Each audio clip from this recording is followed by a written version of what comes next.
What's up, guys, and welcome back to my YouTube channel. Today I'm going to be talking about eating intuitively. Okay, so more as in how to stop dieting, get the results that you want, and eat what you want. I'm going to break this video down into 3 sections. The first section I talk about dieting. The second section I talk about what intuitive eating is, and the third section how you can eat intuitively. Okay, so what is dieting? Dieting is defined as a special course of food to which one restricts oneself either to lose weight or for medicinal reasons.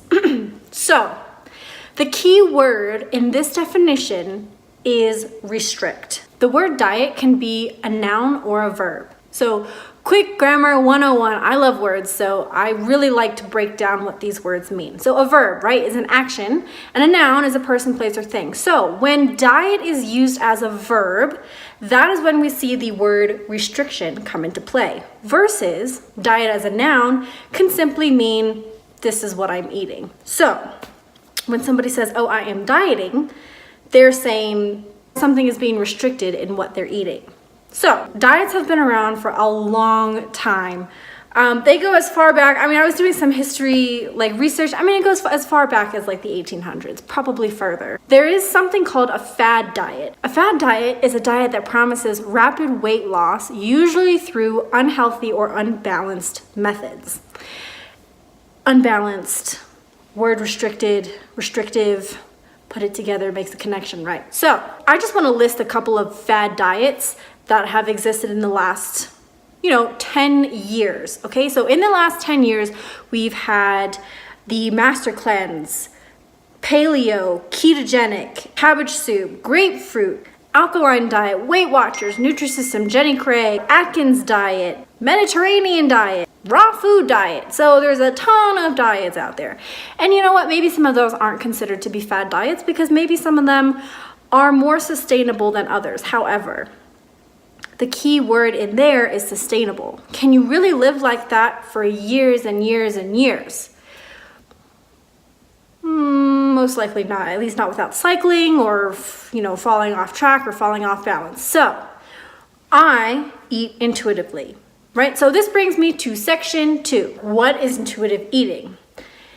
Intuitive eating is a philosophy of eating where you pay attention to your body's hunger signals, honor your hunger, eat without guilt, respects fullness, enjoys food, and has no ethical dilemma with the food that you're eating. So when it comes to intuitive eating, the biggest difference between eating intuitively and dieting is basically moderation versus restriction. When you eat intuitively, you appreciate the food that you're eating. You enjoy its taste, you enjoy its texture. You're eating because you are hungry, and you eat until you are satisfied. So I know in the US, the food portions are just massive. You do not need to eat as much as they serve you in the US. And I've experienced this myself. I've lived overseas in Japan where their portions are significantly smaller, and yet I almost feel more satisfied because I don't feel like I overindulged or overate. The key here is moderation versus restriction. When you eat intuitively, you eat what your body needs or you eat what your body wants to a degree. If it's cravings for sweets or anything like that, right? You can have a donut, right? If you're hungry, you can have a donut. Maybe not a donut every day, but once a week. Why not? Maybe twice a week. I personally wouldn't do that, but right, to each their own, because it is completely subjective, and it pays less attention to restricting what you're eating and is more focused on paying attention to what you're eating. Okay, so that brings me to section 3 of this video, and that is how to eat intuitively. I've broken it down into 3 simple steps. The first step is throw out the notion of dieting, replace that word restrict with the word moderate. I eat chocolate every day. If I don't eat chocolate every day, I will actually feel sick. That's probably something I should get checked out. But chocolate makes me happy. It keeps me in balance, and when I am paying attention to what I'm eating, if I'm I kind of want something sweet, I I eat something sweet. I have at least 2 to 3, sometimes 5 pieces of chocolate a day. And the key here is to find what works for you. Okay, step 2, watch what you eat. Are you eating a lot of processed foods versus whole foods? Pay attention to what you're putting in your body. Did you have 4 slices of bread this morning, and then 3 bowls of rice, and then another 3 bowls of rice, and then a snack with I don't even know, chips? Like, pay attention to what you're eating. One thing that I do, I don't count my macros, I don't count carbs, I don't even really count protein. What I do is I look at what I eat. So if I am thinking, okay, today is leg day, I'm gonna eat a really high protein breakfast, and then I'm gonna eat some carbs, right? So there are a lot of days where I will eat essentially a low/no carb breakfast. And that allows me to eat a little more rice for lunch, a little more rice for dinner. That's just my preference. And then in between I have snacks that are like celery and carrots and an apple or yogurt, keeping my carbs low. Why do I keep my carbs low though? It's because that's what works for me. And I figured out that that is what works for me. The key here is that every body is different. So make sure that you figure out what's working for your body. If you need more carbs, eat more carbs. If you need more protein, eat more protein. If you can't handle fats, stay away from fatty foods. Be aware of there are certain health needs that your body will have, but when I say watch what you eat, pay attention to how many servings of vegetables and fruits am I eating? How many servings of protein am I eating? How many servings of carbohydrates am I eating?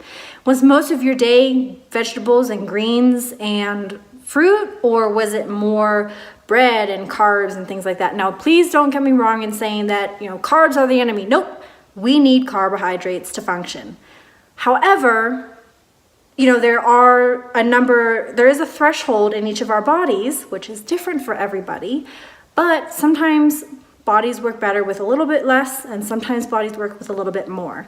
So it's just about finding what works for you. So watching what you eat is actually a perfect transition into step 3. And step 3 is listen to your body. So listening to your body is kind of a 3-pronged approach, right? The first prong is what feels good when you eat? What makes you feel bloated? What makes you feel lean? And trying and tailor what you eat so that you're feeling your best and that they're driving the results that you want, whether you're in or out of the gym. Another thing is I found that whole foods work better for me than anything else.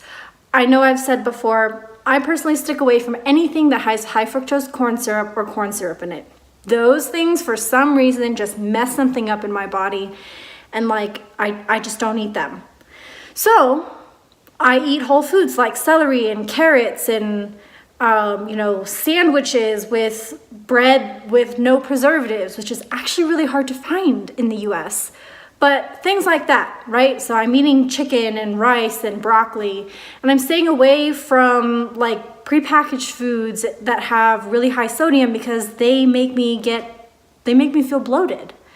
So that's what I'm saying when I say watch what you eat. Watch what you put into your body. Watch how your body reacts to the food that you eat and adjust accordingly. So prong 2 is the fullness and satisfaction approach. Eat when you're hungry, stop when you're full. American portions are disproportionately huge to the rest of the world, in case you did not know that. I also talked about that earlier. However, the key to this is also deciphering when it comes to eating, right? Are you eating because you are hungry, or are you eating because you are bored? I have been guilty of eating when I'm bored. Also, when I watch TV on the rare occasion or watch movies, I just eat to eat. And I'm like, Cassandra, you should not be doing this right now. And then, it's like the devil and the angel on the shoulder fighting back and forth. Meanwhile, I'm just stuffing my face. But anyways, the point is knowing when you are hungry and knowing when you are bored. If you're eating when you're hungry, you're feeding yourself. You're fueling your body. Think of food as fuel. Would you fuel yourself with junk food and things that are not good for you? Or would you rather fuel yourself with the things that are going to make your body run smoothly as a machine and give you the results that you want? Versus eating when you're bored, right? You're not actually hungry. Your body doesn't need the food. And then that's how you get into a caloric surplus, and that is how you gain weight. Okay, and then the third prong is cravings. So cravings are typically when there is a deficit of macronutrients or micronutrients in your body. If you're craving something salty, you're probably craving sodium. If you're craving bread, maybe your body needs carbohydrates. So it's important to listen to your body and wonder and think, right? When you're eating intuitively, there's actually quite a bit of thinking involved. So when you're hungry and you have a craving, think, okay, why would I possibly crave XYZ food? If you are craving something salty, you're probably low on sodium.